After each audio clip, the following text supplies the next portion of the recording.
नमस्ते, मेरे चैनल पे आपका स्वागत है। नमस्ते एवरीवन। आज हम एक बुक रीडिंग स्टार्ट करने वाला है। तो हर साल हम सोचते हैं इतना इतना बुक्स पढ़ेगा, ये बुक्स पढ़ेगा, वो इतना कम से कम एटलीस्ट इतना तो पढ़ लेगा, पर नहीं हो पाता है। तो लास्ट ईयर हम 2 बुक्स पढ़ा था और उसी का साथ हम ये भी लिया था कि कम से कम इतना। लास्ट ईयर 3 बुक्स लिया था तो सोचा था कि इतना तो पढ़ लेगा, पर वो ये एक तो अभी तक बचा हुआ है और बाकी तो भी पतला पतला था। तो ये है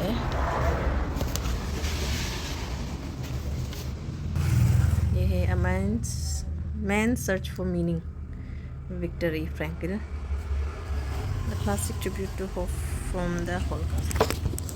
हम लास्ट ईयर इसीलिए लिया था कि लास्ट ईयर एक टाइम आया था, मेरा फेज़ आया था कि बहुत ये ओवर थिंकिंग, आप लोग को भी, अगर आप लोग ओवर थिंकिंग करता है तो आप लोग को पता होगा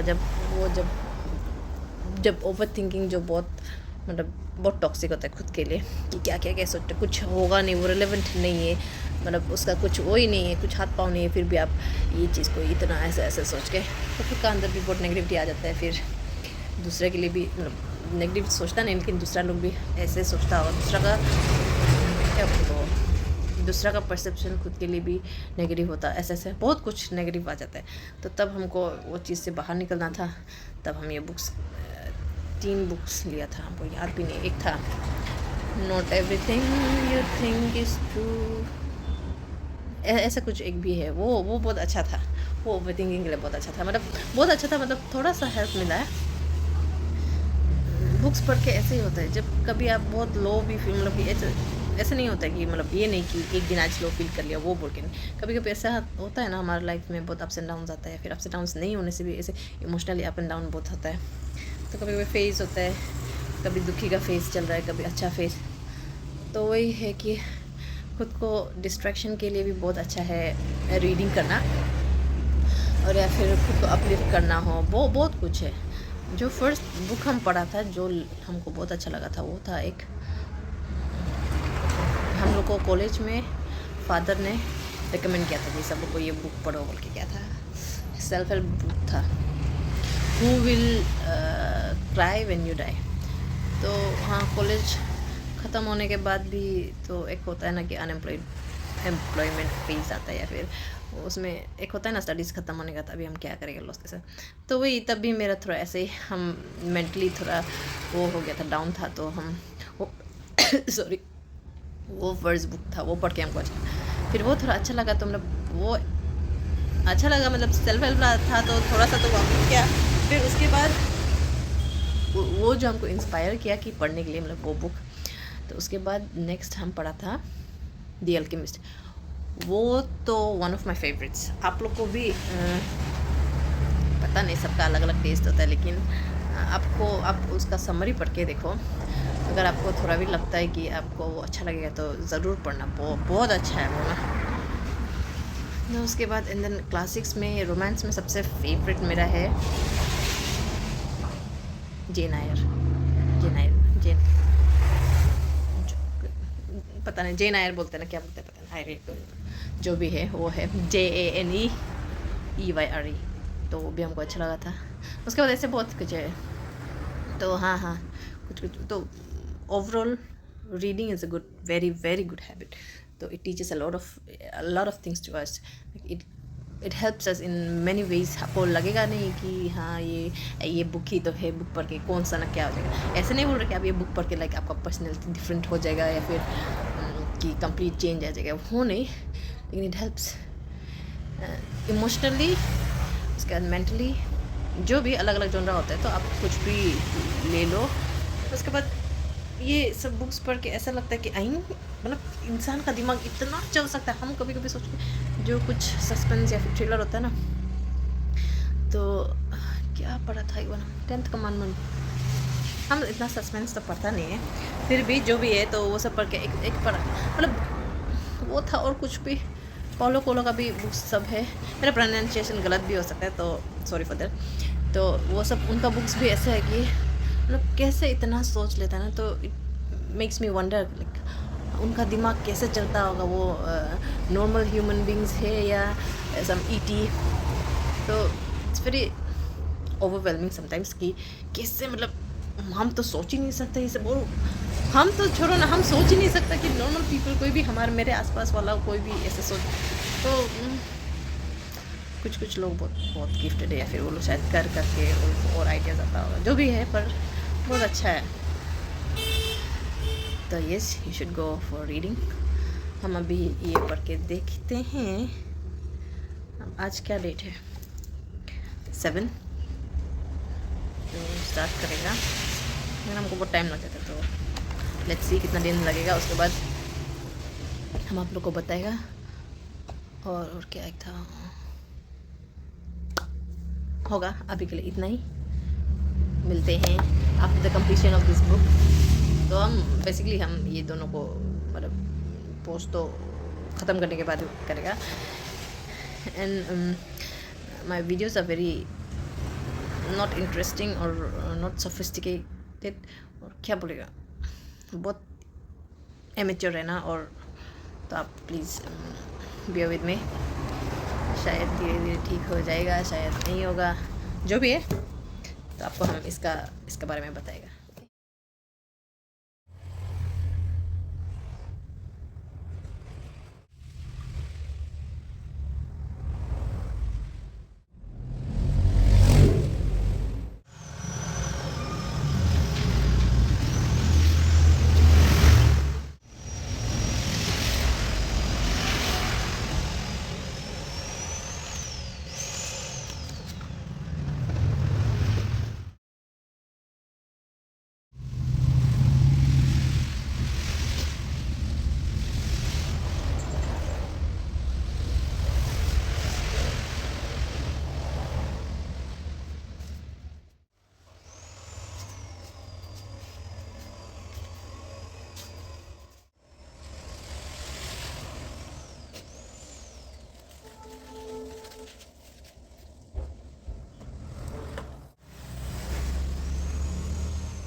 आज है डे 7 को हम स्टार्ट किया था 7, आज today is 9, so I've finally completed this book, Man's Search for Meaning.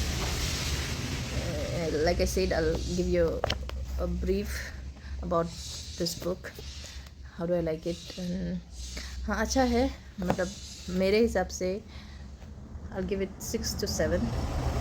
अच्छा है, बट मेरा हिसाब से अकॉर्डिंग टू मी ये जो इनका जोनर होता है ना, ये साइकोलॉजिकल बुक्स, तो इनको पढ़ने के लिए you can enjoy this book just any time of your life और any phase of your life. Just मेरा हिसाब से, मेरा पॉइंट ऑफ व्यू है जब, तो ये तभी आप एंजॉय कर पाएगा जब आप some certain phase of mental, psychologically आप कोई सर्टेन फेज में होगा कि आप कभी कभी होता है कि मेंटली डाउन हो रहा है, या फिर mentally very excited, emotionally very excited, और या फिर आप डाउन है या फिर डिप्रेस्ड है। मतलब अलग अलग फेज होता है ना हमारा, हम लोग का मेंटली, हम लोग बहुत डिफरेंट फेजेस से we go through different phases mentally throughout our lifetime. So हमको लगता है कि ऐसे साइकोलॉजिकल बुक्स पढ़ने के लिए कुछ एक सर्टेन फेज होना पड़ता है, तब आप जाके उसको अच्छी तरह से एंजॉय कर सकते। But overall this is a nice book.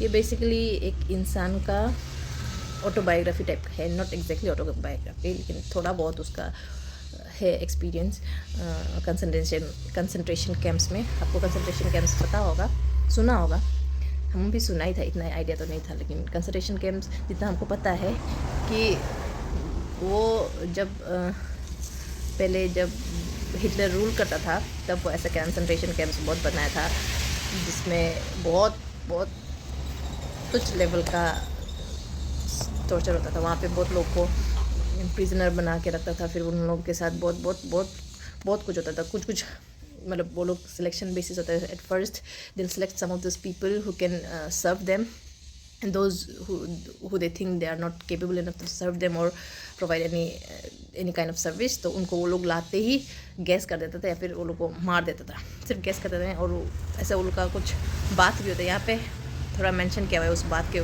बारे में। मतलब कि शुरू होते ही वो लोग, जैसे कि फॉर एग्जांपल जैसे कि 2000 लोग आया, उनमें से जैसे कि 1000 अच्छा है, थोड़ा फिट है, फिज़िकली फिट है, तो 1000 को वो लोग रख लेगा, बाकी 1000 को वो लोग बात करने भेज देते हैं। तो उस बात में वो लोग को इतना ठंड और क्या क्या टॉर्चर होकर वो लोग वही पे मर जाता है। तो बेसिकली उनको बर्डन नहीं चाहिए था कि they didn't want to feed people unnecessarily. It was a very bad time in the history of our world. आप लोग गूगल करिए, आपको ज़्यादा पता हुआ तो। हाँ, ये इस बुक में उस इंसान का, वो एक सर्वाइवर है, वो अपना फर्स्ट, इस बुक का 2 पार्ट्स है, मतलब एक ही बुक में दो पार्ट्स है, 2 चैप्टर्स, 2 पार्ट करके दिया हुआ है। तो फर्स्ट पार्ट में वो अपना कैंप का एक्सपीरियंस बता रहा है कि उनके साथ क्या क्या हुआ था और वो लोग कैसे सर्वाइव किया, मतलब ये इंसान कैसे सर्वाइव किया। जो लोग, ऐसा नहीं है कि कोई भी सर्वाइव नहीं किया, बहुत लोग सर्वाइव किया। कोई शुरू में सिलेक्ट हो जाता, मतलब कि कोई शुरू में बच जाता, फिर भी बहुत टॉर्चर होता था ना, खाना नहीं मिलता था, कपड़ा नहीं मिलता था, फिर ऐसे क्रिटिकल कंडीशंस में दे हैड टू वर्क, इतना ठंड में they had to work, they didn't have necessary clothing और फूडिंग, लॉजिंग, कुछ नहीं था। इतना ख़राब है, आप पढ़ के देखिए। तो वही फर्स्ट पार्ट में उसका एक्सपीरियंस है, and how some of the people, some of the survivors, they made it and how they cope with the situation, how वो लोग, मतलब कैसे वो लोग खुद को, बहुत लोग सुसाइड भी कर लेते, तो वो लोग खुद को कैसे मेंटली स्ट्रॉन्ग रखा, कैसे वो लोग वो सब कंडीशन से, सिचुएशन से लड़के बाहर तक निकला, बाहर तक, मतलब फाइनली वो लोग अभी तक सर्वाइव, मतलब निकलने तक भी सर्वाइव करता, अभी तक तो सर्वाइव नहीं कर रहा है। तो वही उसका सर्वाइवल स्टोरी है।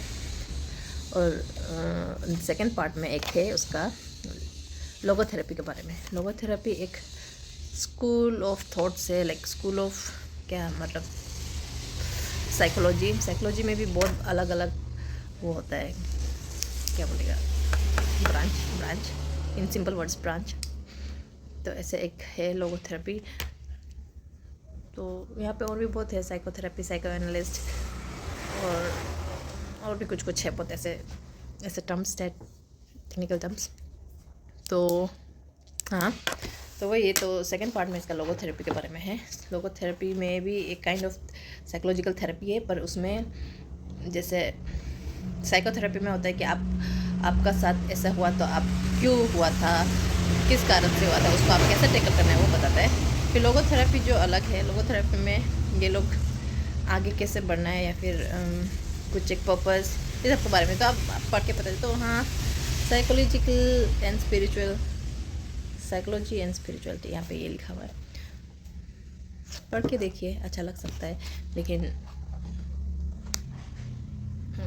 मस्ट रीड, मेरे लिए तो ये मस्ट रीड नहीं है, मतलब अभी का सिचुएशन, मतलब एट माई प्रेजेंट फेस। तो जैसे कि हम बोला था, मेरे लिए मस्ट रीड है who will die when you cry, who will cry when you die. उसके बाद द अल्केमिस्ट, उसके बाद एक था the Veronica decides to die, उसके बाद शिवा ट्रिलॉजी भी ये हिंदू बेस्ड नहीं है, मतलब हाँ, हिंदू का जो कैरेक्टर्स है ना, जो गॉड्स है, ये सब उन कैरेक्टर्स पे ये बना हुआ है, लेकिन इसमें हिंदुइज़्म नहीं है, वे ऑफ लाइफ है, पर इसमें हिंदुइज़्म नहीं है, और बहुत अच्छा से बनाया हुआ है, तो आप पढ़ सकते हैं। वो है Shiva trilogy.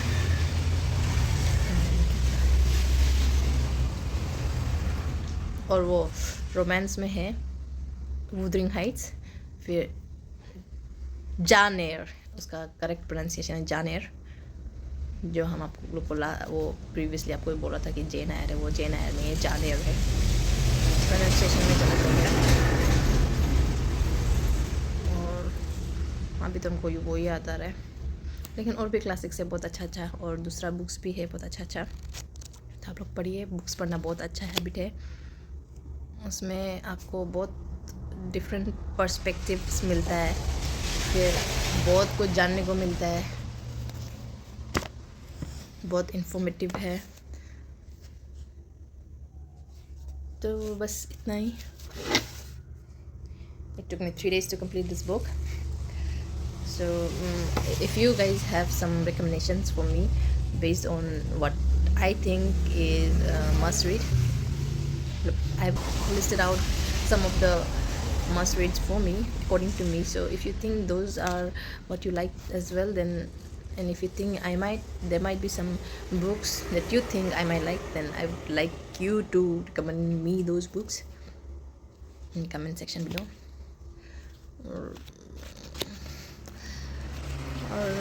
Yeah, I blabber a lot, so please bear with me. Thank you for watching this.